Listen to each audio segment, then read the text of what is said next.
नमस्कार, मैं हूं doctor Shadab Khan, MD homeopath. आज हम बात करेंगे एक ऐसे टॉपिक पे जो हर 10 में से 8 लोग फेस कर रहे हैं, वो है हेयर फॉल। लेकिन सबसे पहले क्या आपको पता है कि डेली 50 टू 100 हेयर फॉल्स होना नॉर्मल है? जी हाँ। क्यों? पता है क्यों? क्योंकि हर एक हेयर का अपना एक लाइफ साइकिल होता है। डेली अगर 100 से ऊपर हेयर फॉल हो रहा है या गुच्छे में एक पैचेस में हेयर फॉल हो रहा है तो प्रॉब्लम है। सबसे पहले हमें दो चीज़ें समझनी पड़ेगी अगर हमें डिटेल में हेयर फॉल को समझना है तो। वो है एक हेयर साइकिल और दूसरा एक हेयर का स्ट्रक्चर। ये सब चीज़ें समझ के हमें समझ में आएगा कि प्रॉब्लम बेसिकली कहाँ पे हो रही है। इस वजह से वीडियो थोड़ा डिटेल में होने वाला है, क्योंकि मैं सब चीज़ें कवर करने की कोशिश कर रहा हूँ जिससे हमें समझ में आए कि कॉमन गलतियां हम क्या कर रहे हैं। तो सबसे पहले हम समझते हैं हेयर साइकिल। सोचिए, आपका हेयर फॉलिकल यानी हेयर की रूट, ये एक फैक्ट्री है। उसमें 3 फेज रहते हैं। पहला फेज है ग्रोथ फेज यानी एनाजन फेज। ये फेज के टाइम पे क्या होता है, हमारे हेयर की जो ग्रोथ है बहुत स्पीड से होते रहती है और ये हर एक हेयर के लिए है, ठीक है। ये फेज जो है ना, ग्रोथ फेज, ये एक अंदाजन 3 से 5 साल तक चलता है। इस समय बाल हमारे लंबे ही होते रहते हैं। फिर आता है फेज 2। इस समय क्या हो गया, अब ग्रोथ स्लो हो गई है। हमारा हेयर का जो रूट है, जो हमारी फैक्ट्री है हेयर फॉलिकल, वो धीरे धीरे श्रिंक हो रहा है। ये फेज सिर्फ 2 से 3 हफ्ते का होता है। यहाँ पे क्या होता है कि स्कैल्प पे जो हमारा रूट जड़ में लगा हुआ है ना, वो धीरे धीरे हटने लगता है। फिर आता है फेज 3। यह है रेस्ट फेज। अब यहाँ पे ग्रोथ पूरी तरह से रुक चुकी है और 2 से 3 महीने के बाद में नीचे से नया हेयर आ रहा है। और जैसे जैसे नीचे से नया हेयर आता है तो जो ऊपर में जो हेयर अपना पुराना वाला, वो धीरे धीरे जगह छोड़ने लगता है और फिर फेज 4 में वो पुराना हेयर टूट के गिर जाता है और नीचे से नया हेयर वापस आता है ना। और ये साइकिल कंटिन्यू चलते रहती है। इसी वजह से मैंने आपको कहा कि डेली अगर 50 से 100 बाल अपने नॉर्मली गिर रहे हैं तो नॉर्मल है। डेली अगर गिर रहे हैं तो, अगर कोई बीमार डिसीज के अगर है तो। क्यों? क्योंकि जब ये हेयर गिरेंगे तभी तो नए हेयर आएंगे ना, तभी तो उसका ग्रोथ शुरू होगा, है ना। और ये जो हमारी फैक्ट्री है ना, ये फैक्ट्री लाइफ लॉन्ग चलते रहती है। एक हेयर गया, दूसरा हेयर आया। हर एक हेयर फॉलिकल का अपना एक टाइमलाइन है।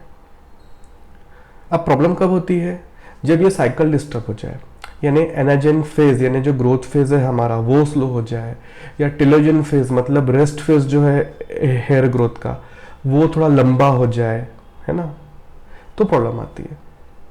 अब समझते हैं हेयर का स्ट्रक्चर, एक नॉर्मल हेयर में क्या क्या होता है। तो सबसे पहले जो आपको मैंने बताया, हेयर फॉलिकल यानी हमारे बालों की जड़, ये वही फैक्ट्री है जहां से नए बाल बनेंगे। दूसरा है हेयर शाफ्ट, जो हमें दिखता है प्लेन ब्लैकिश जो आता है, जो हम जिससे कंघी करते, ये केराटिन नाम के प्रोटीन से बनता है। एक है सीबेशियस ग्लैंड। ये नीचे जो हेयर फॉलिकल होता है ना, उसके पास एक छोटी सी ग्लैंड होती है जो ऑयल सीक्रेट करती है और ये हमारे बालों को प्रोटेक्ट करता है। हेयर फॉलिकल के नीचे एक डर्मल पैपिला करके एक स्ट्रक्चर होता है जो नरिशमेंट पहुंचाता है ब्लड वेसल्स के थ्रू। यहाँ से नरिशमेंट आता है और बराबर नरिशमेंट आएगा तभी हेयर ग्रोथ बराबर होगी, और अगर नरिशमेंट ही नहीं आया तो हेयर ग्रोथ में प्रॉब्लम है।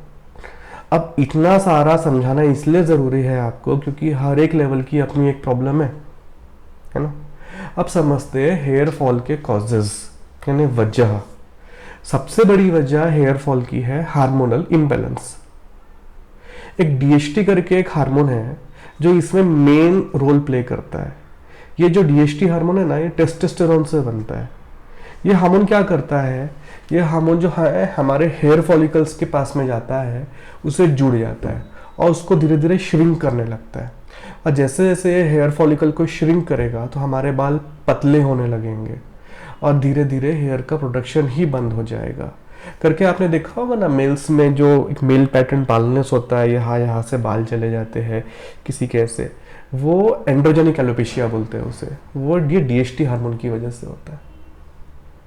फीमेल्स में भी ये इश्यू आता है। अगर फीमेल्स में किसी को पीसीओडी करके बीमारी है, उसकी अगर परेशानी रहती है, तो पीसीओडी में क्या होता है, डीएचटी हार्मोन ज़्यादा बनता है तो फीमेल की बॉडी में भी डीएचटी हार्मोन ज़्यादा आता है, तो डीएचटी हार्मोन आएगा तो वो ये करेगा कि बालों पे चिपकेगा, हेयर फॉलिकल पे उसको स्लो करेगा, है ना। तो उसकी वजह से क्या होगा कि उनके बाल बहुत पतले हो जाते हैं और मांग वाली जो जगह है ना वो धीरे धीरे ऐसी चौड़ी होने लगती है, और आप देखोगे ऊपर से तो कि पूरा स्काल्प दिखता है। ये डीएचटी हार्मोन की वजह से है। अब बताइए, यहाँ पे सिर्फ हेयर ऑयल या मल्टीविटामिन दे के बाल ठीक हो सकते हैं क्या? नहीं। जब तक डीएचटी हार्मोन का कुछ ना करे, जब तक पीसीओडी का कुछ ना करे, क्योंकि पीसीओडी में डीएचटी बढ़ रहा है ना, तब तक के ये पूरी तरीके से ठीक नहीं हो पाएगा। जो भी ठीक होगा वो टेम्पररी ही ठीक होगा। यानी क्या हो गया, हेयर फॉल एक सिग्नल ही हो गया ना सिर्फ। एक और बीमारी है हार्मोन्स की, हाइपोथायराइडिज्म, बहुत कॉमन है। इसमें भी क्या होता है, हमारे हेयर की ग्रोथ स्लो हो जाती है। इसमें हमारे हेयर बहुत रफ हो जाते हैं, आसानी से टूटने लगते हैं, और ऐसे में जब तक थायराइड लेवल ही ठीक नहीं होगा तो हेयर फॉल पे कंट्रोल किस तरीके से होगा बताइए आप। यहाँ ऑयल क्या काम करेगा, शैम्पू क्या काम करेगा, है ना। एक और वजह है न्यूट्रिशनल डेफिशिएंसी।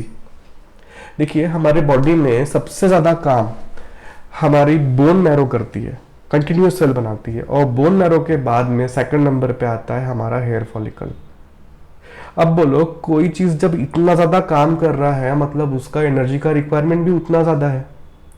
अब जितना एनर्जी का रिक्वायरमेंट है इस हिसाब से उसको उतना नरिशमेंट मिलना चाहिए। अगर उतना नरिशमेंट नहीं मिलेगा तो प्रॉब्लम आएगी, है ना।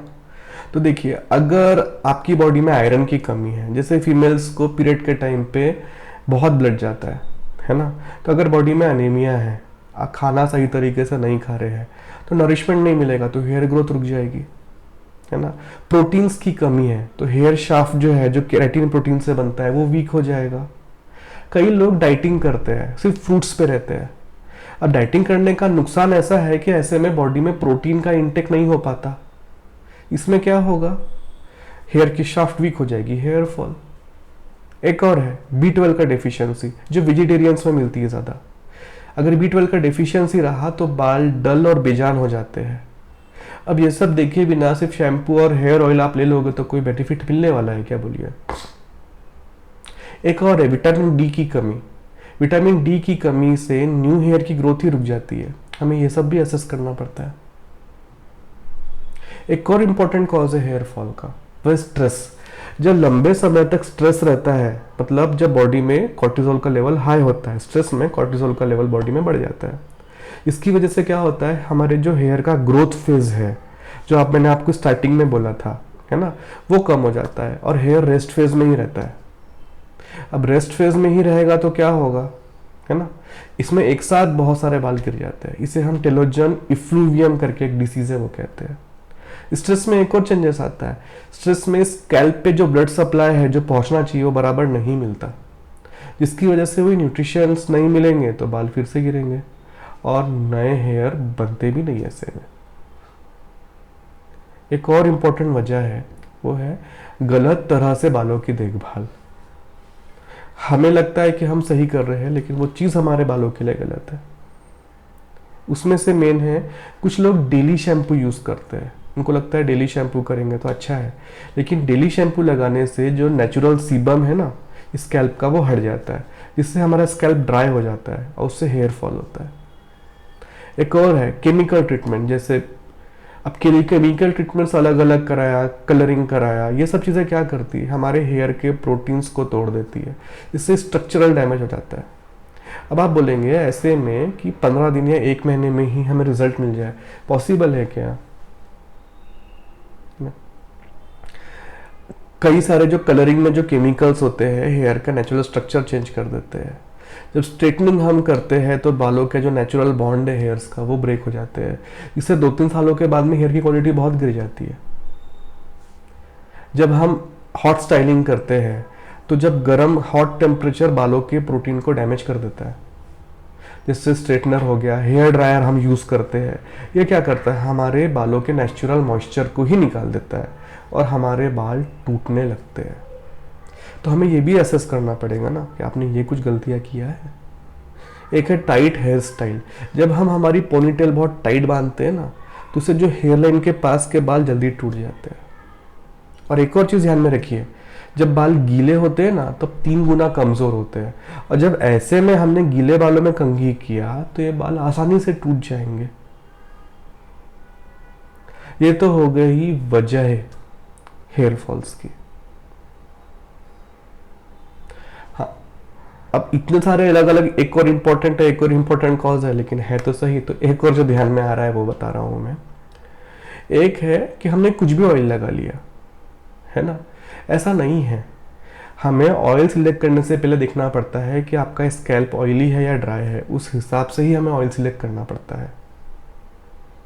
अगर आपका ऑयली हेयर है और हम हेवी ऑयल यूज कर रहे हैं तो इसमें तो बहुत नुकसान होने वाला है ना।